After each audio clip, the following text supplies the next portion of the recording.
Hello, hello! Bl'Artagnan here with an awkward pair, the Maria intersecting Will's Shinryu fight.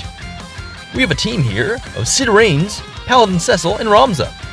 Before we get too deep into it, be sure to hit the like button on that video and hit the subscribe button if you haven't already. We have passed the 1K mark. What a journey. It feels really good to end the year on a high note like that. Wasn't sure if I'd be able to hit that goal, so thank you all for joining me in this little, I already said journey, I don't want to use this endeavor.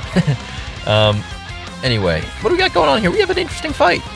For an intersecting wheels, that's kind of wild.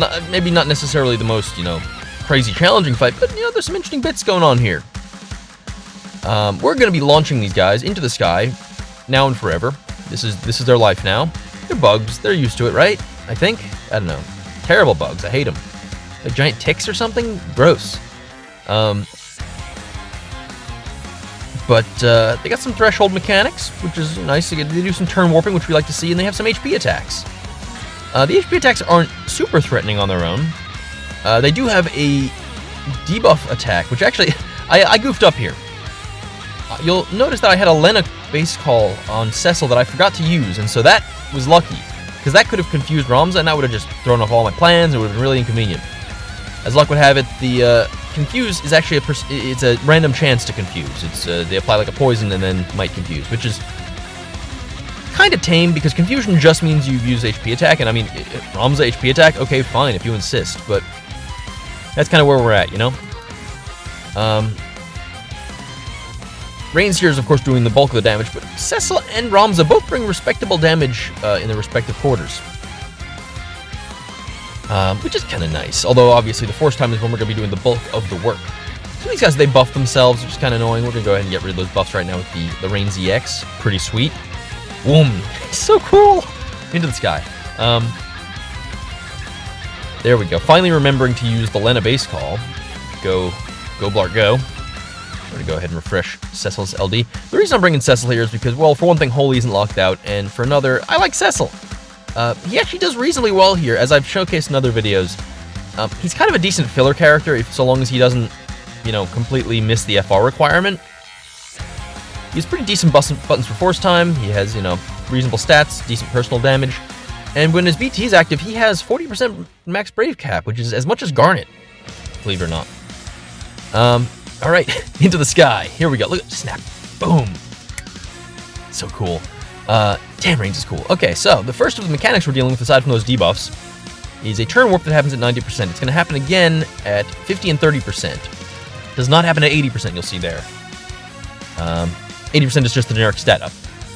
Here we go. We got our BT effects going now. We're ready to roll.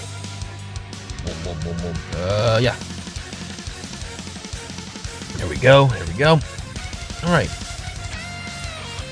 And we're going to go ahead and prepare for our force time with the Kai's base call. Put that on Cecil so that hopefully make it a little bit easier to get them launches. I mean, I realized after I did that, I was all thinking, I'm being techie, and then I realized that Raines hits AoE with his force attack, so it actually would have made the other guy launchable anyway.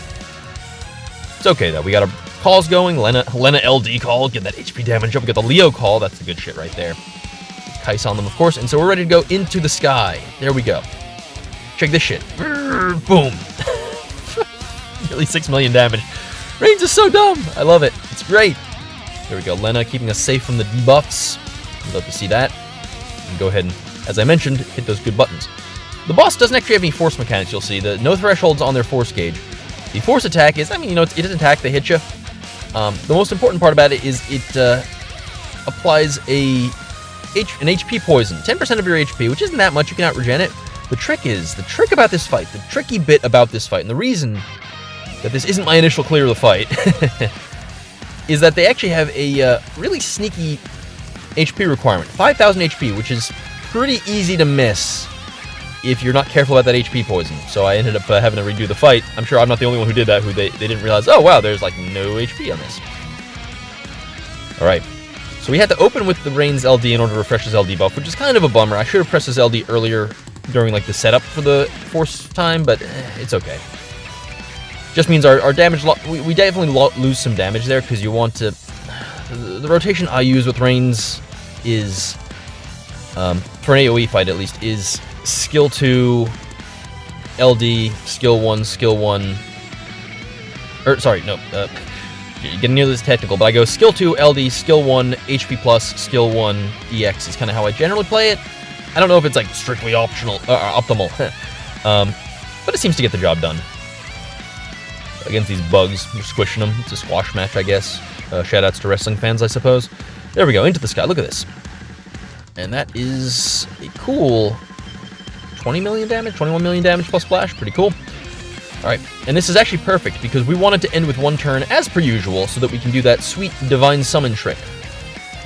Brothers would do more damage here because Brothers deals full damage to the enemy. Pandemonium is unfortunately split, but you know, I mean, it's a launch team, Pandemonium, right? So this is funny. They don't stack their turns when they warp. They just warp, so they did a little jig there, like, you know, swapping their turns over and over and over. And then they take 1 turn apiece, which is not the worst. We used Cecil here because I'm pretty sure his LD has more HP attacks in it than Ramza's does. Also because this way he can take advantage of the fact that Pandemonium makes them launchable, and then Ramza on his turn can actually just, you know, use his LD if he has any left. Does he have any left? He does have an LD left. Cool. Well, we're going to use Enervate here anyway. Cool thing. We got the Max Brave Cap from the summon. We got the Max Brave Cap from our 3 BTFX. This is a fair fight. Now we're going to go ahead and continue with the launches. Into the sky. Whee! Gonna do one little weird thing here. I've covered basically everything in the fight, I think, and the team is pretty self-explanatory. It's 2 supports and a really good DPS. We're actually going to go ahead and use his skill 1, because I want Reigns to have the last turn in the summon, to take advantage of that sweet, you know, Max Brave Cap and all that junk. And in order to do that, that means not using his LD to warp someone up, you know? There we go. All right, let's finish this off. That was a completely necessary optimization, because they definitely wouldn't have died to anyone but Reigns here. Anyway, outrace the force time, use 1 force time of our own, and we kill them in the summon. Pretty sweet, not bad. That was quite a rush. Man, Reigns is really cool. Anyway, thank you for watching through to the end. I appreciate it. I hope you enjoyed. There we go, got the HP requirement, Jesus. But I will see you in the next video. Adios.